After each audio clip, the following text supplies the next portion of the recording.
Ya jadi saya itu kerjanya kalau nggak ngilang lama terus muncul lagi dalam 6 bulan buat syuting film atau premier film. Jadi selalu kerjanya di Jakarta memang. Dan ini adalah film horor mungkin keempat saya atau kelima, dan bekerja sama dengan Anggi Ugara saat ini untuk film Aku Tahu Kapan Kamu Mati. Dan ya ini merupakan film yang sangat mencuri perhatianku dengan skripnya yang membahas tentang mental illness, tentang anak usia universitas, anak usia yang udah dewasa menjelang dewasa, dia punya isu mental illness dan memerlukan bantuan dari psikolog. Dan di sini aku berperan sebagai partnernya Natasha Wilona yang membantu dia sebagai psikolog dia. Tahun lalu sudah menuai kesuksesan dan udah ada fanbase-nya khusus.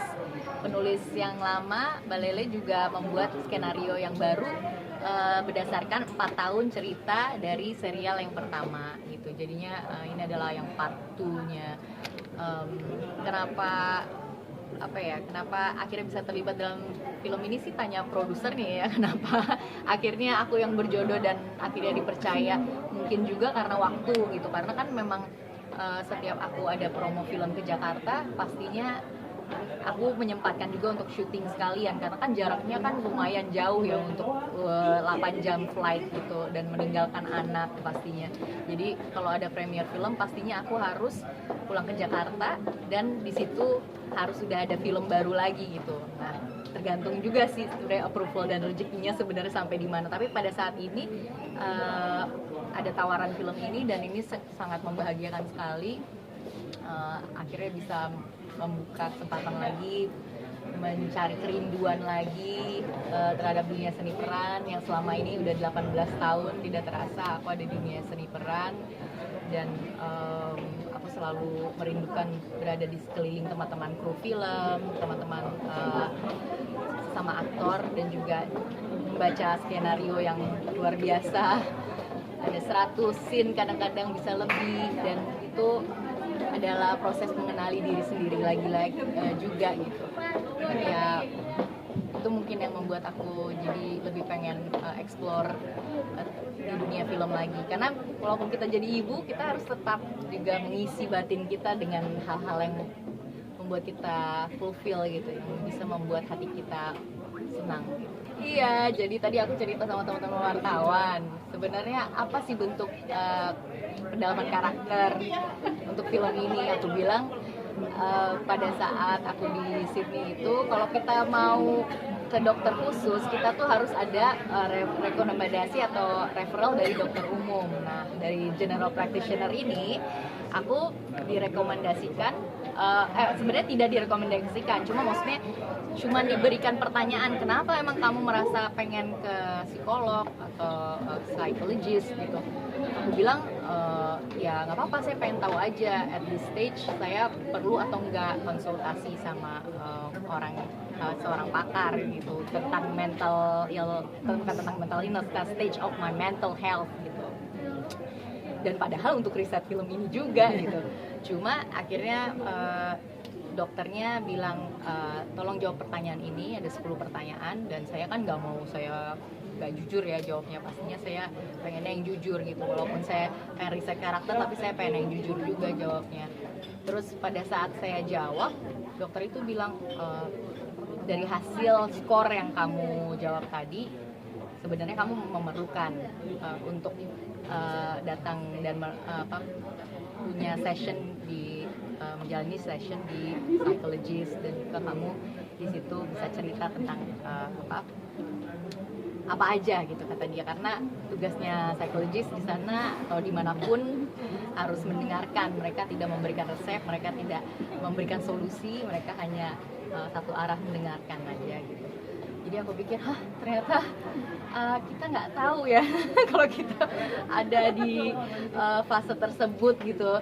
Dan mungkin kan kemarin juga saya sempat merasa kehilangan kan, dan sempat keguguran anak yang kedua gitu di usia yang sangat muda kehamilannya. Jadi mungkin itu yang membuat saya kayak kayak I have to finding myself again gitu.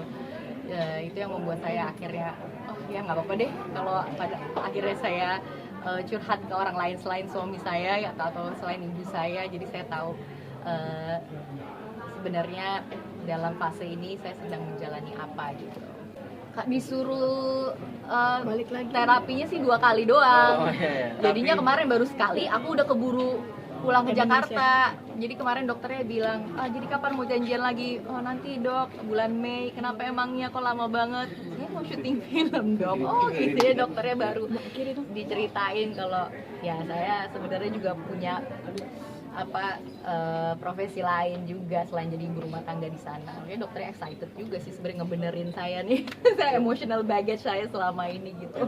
Seberapa pentingnya karena kan kita ya kadang-kadang kan kita sebagai manusia suka nggak mindful gitu ya. Kita dari outside look kita kayaknya fine, terus apalagi ada social media dan segala macem yang memperlihatkan kesempurnaan, sehingga kita merasa kalau kita ada apa-apa di dalam diri kita kayak aneh sendiri gitu. Padahal sebenarnya itu bukan salah gitu. Kalau kamu merasa sesuatu yang berbeda dari kamu yang kemarin, ya berarti kamu bertumbuh gitu loh.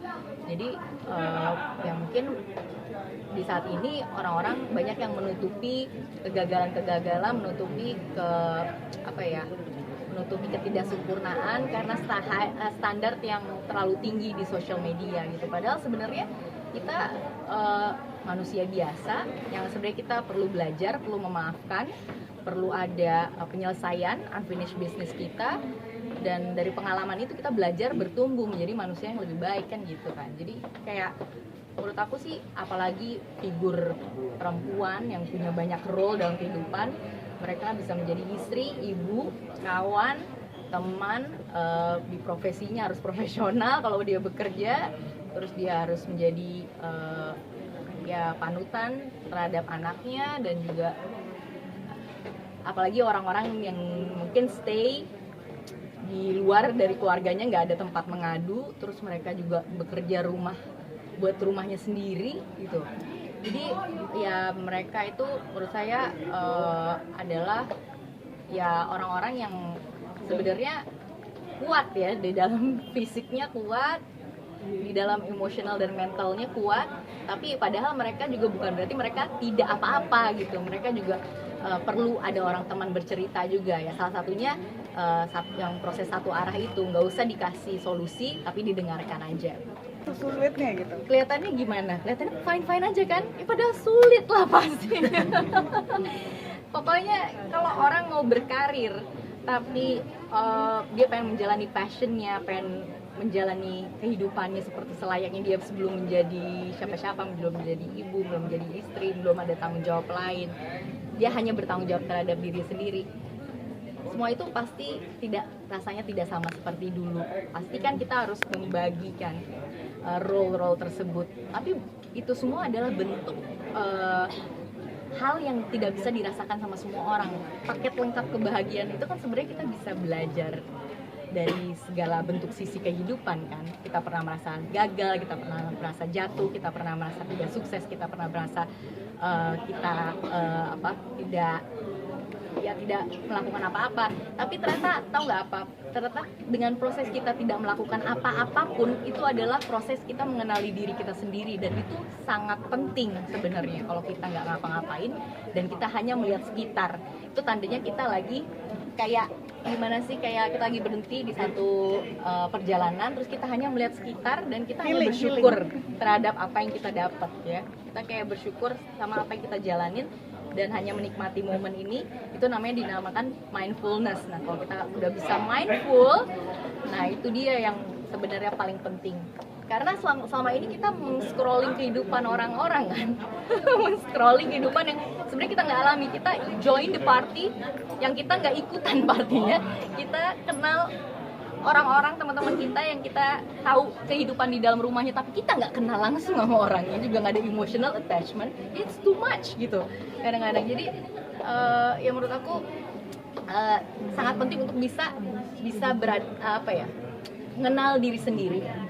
Jadi psikolog itu atau misalnya orang yang pakar itu adalah kayak seperti cermin nih, kita ditaruh cermin di depan diri kita, dia hanya meng-guide kita mengenal diri kita kembali, gitu aja sih gitu. Jadi ya aku rasa hal tersebut sebenarnya sangat mencerahkan pandangan kehidupan siapapun orang yang membutuhkan.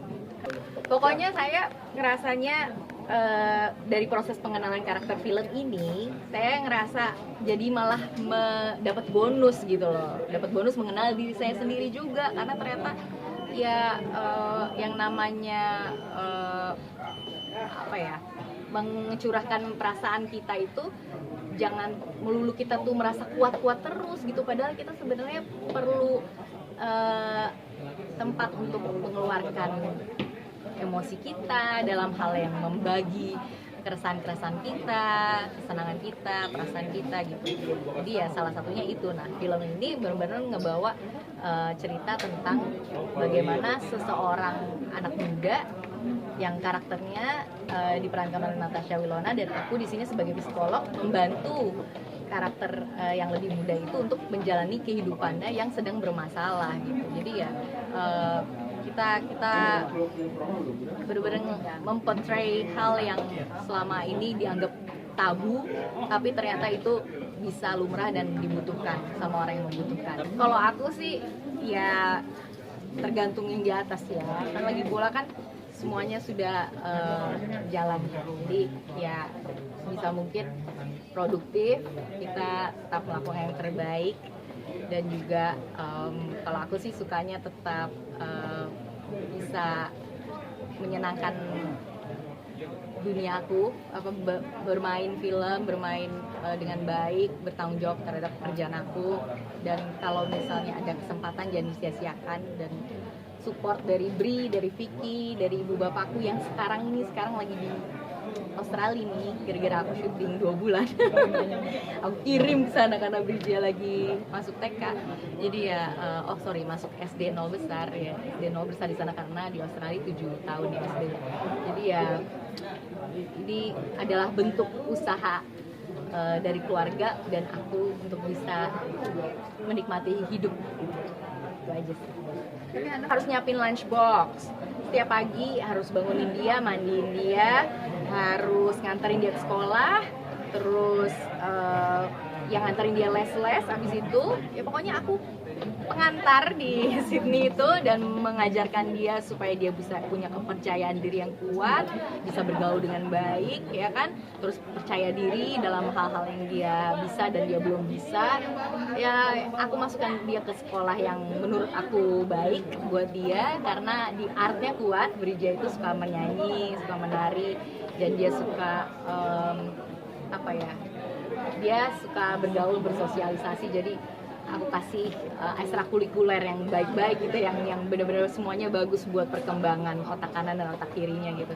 Ya sekarang semuanya buat anak, turunin mungkin papahnya juga, mamahnya juga. Jadi looknya papahnya, mamanya lebih banyak kebaikannya, hatinya. Kalau boleh GR seperti itu, karena dia understanding banget anaknya. Terus ya pengen menyenangkan semua orang sekitar gitu. Itu yang membuat bangga. Enggak ada sama sekali. Justru malah keep being productive, babe. Kamu harus bisa. Ada tawaran di luar negeri, kamu harus bisa. Terus harus kayak aku bisa cuti. Ya, jadi kayak Vicky orang yang seperti itu gitu. Karena dulu kan dia tahu aku dari orang yang pekerja keras.